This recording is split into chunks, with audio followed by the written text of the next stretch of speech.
Salut tout le monde, c'est Xavier, bienvenue sur Watch Mojo français. Aujourd'hui on se retrouve pour le top 10 des plus grosses poursuites judiciaires dans l'industrie des jeux vidéo. You want coffee, baby? We have prepared Joy-Con color variations, neon blue and neon red. Dans cette liste, on va s'intéresser aux procès causés par les jeux vidéo ou intentés contre des sociétés de jeux vidéo. On ne sait jamais quand est-ce qu'on va avoir besoin d'un bon avocat. Numéro 10, le MMO Fallout non publié. Environ 10 ans avant la sortie de Fallout 76, Interplay, créateur et propriétaire original de la propriété intellectuelle de Fallout, a commencé à construire son propre MMO Fallout. Baptisé Project V13, on ne sait pas grand chose à son propos, si ce n'est que Bethesda n'était pas satisfait du progrès, ou plutôt du manque de progrès. Interplay avait fixé une date pour le début du développement qu'elle n'a pas respectée, et Bethesda l'a attaqué en justice. Le procès qui en a résulté a clairement établi que Bethesda était désormais l'unique propriétaire de Fallout et qu'ils avaient les droits de créer leur propre Fallout Online.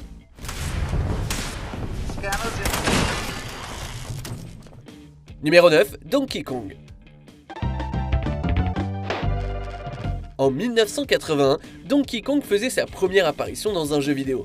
Universal Studios a rapidement affirmé que l'existence de Donkey Kong portait atteinte aux droits d'auteur qu'ils avaient sur King Kong, le gorille le plus emblématique de l'histoire du cinéma. Le problème, c'est que les disputes pour savoir qui avait réellement les droits de King Kong duraient depuis les années 1930. 5 décennies plus tard, la situation n'avait guère changé et Universal Studios, qui tentait également de poursuivre RKO, le distributeur du film de 1933, s'est fait débouter dans les tribunaux qui ont décidé que King Kong était de domaine public et que Nintendo était libre de continuer avec leur Donkey Kong. Numéro 8, Pac-Man et Casey Munchkin. Même au tout premier jour de l'industrie, les compagnies de jeux vidéo n'hésitaient pas à intenter des procès. Et c'est bien ce que Atari a fait lorsqu'elle a vu que Philips Electronics et Magnavox essayaient de sortir une imitation de Pac-Man alors qu'eux-mêmes travaillaient sur le portage du jeu vers la Atari 2600. Casey Munchkin mettait en vedette un petit personnage doté d'une grande bouche, errant dans un labyrinthe, mangeant des pastilles et évitant les monstres. Similitude assez évidente, non ? Et sans surprise, les tribunaux ont statué en faveur d'Atari qui a pu achever le portage pour la 2600 en paix. Le résultat, un Pac-Man épouvantablement mauvais. Numéro 7, Lineage 2.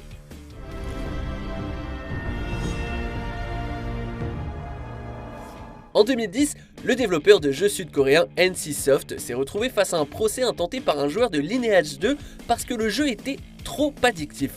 En effet, il affirmait que les 20 000 heures qu'il avait passées dans le jeu avaient détruit sa vie et le fait que NCSoft ne faisait aucun avertissement à ce propos était une négligence. Et il a gagné! Ce n'est pas la seule fois que des personnes ont essayé d'attaquer Lineage 2 en justice.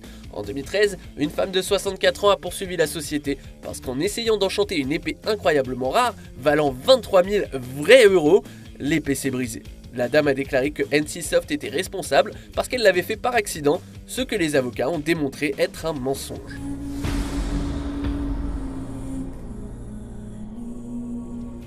Numéro 6, Joy-Con Drift.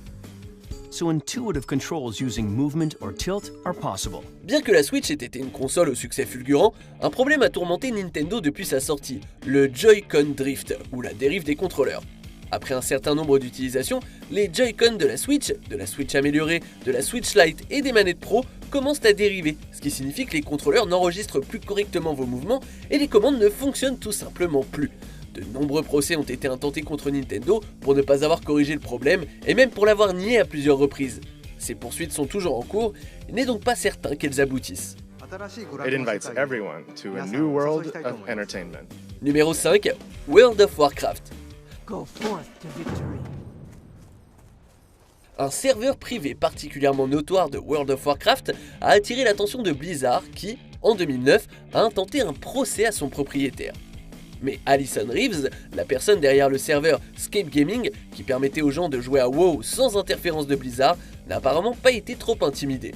Lorsque la date du procès est arrivée, elle ne s'est même pas présentée et n'a même pas reconnu le procès intenté contre elle.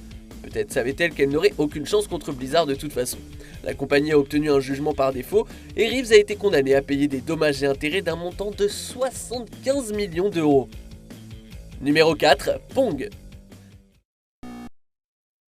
La toute première console de jeux vidéo, la Magnavox Odyssey, a été inventée par Ralph Baer. Et Baer avait une vision, le tennis de table, mais en digital. Il voulait tant intégrer le ping-pong à l'Odyssey qu'il a montré un concept du jeu au fondateur d'Atari. Et quelques mois plus tard, Atari a sorti les bornes d'arcade Pong. Baer était si certain qu'Atari avait volé son idée qu'il a intenté un procès. Le litige s'est réglé hors cours quelques années plus tard, mais si Baer était allé jusqu'au bout du processus, il aurait probablement gagné et Atari n'aurait pas survécu. Vous imaginez ce que serait devenue l'industrie des jeux vidéo si Atari avait fait faillite dans les années 70 ? Numéro 3, Fortnite.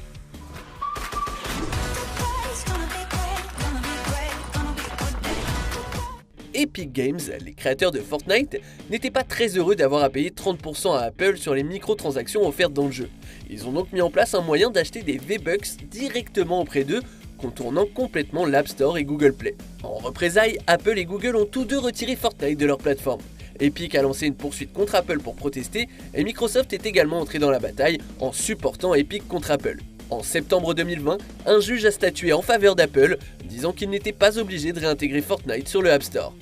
Avec le procès sur les microtransactions prévu pour mai 2021, seul le temps dira si ces poursuites seront bonnes pour les joueurs. But if you want to download it now for the first time and start playing, you'll need to go directly through Epic Games. Numéro 2, Cyberpunk 2077.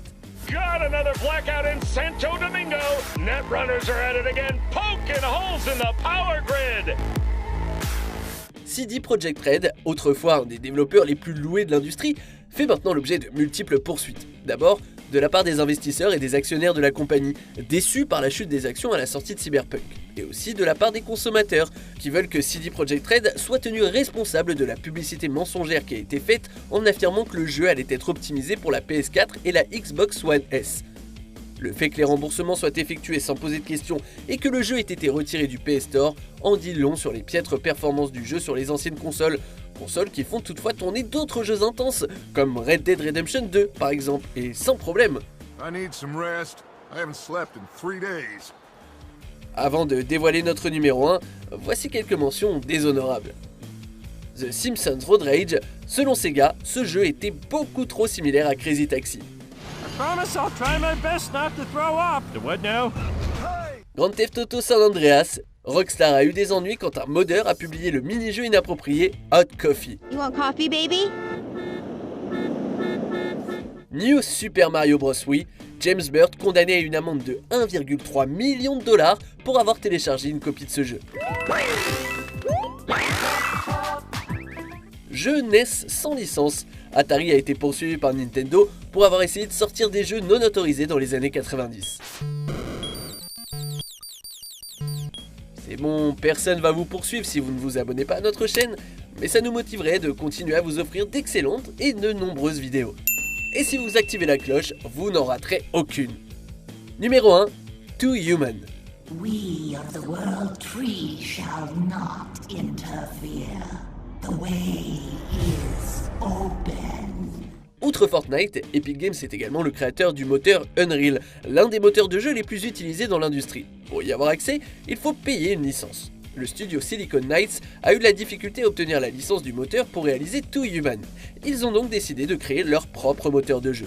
Epic a découvert par la suite que d'énormes parties de ce nouveau moteur étaient en fait reprises directement d'Unreal 3. Epic a poursuivi Silicon Knights en justice et a fini par gagner. Les 9 millions de dollars de dommages et intérêts à payer n'étaient pas rien, mais en plus, le développeur a été sommé de détruire toutes les copies invendues du jeu.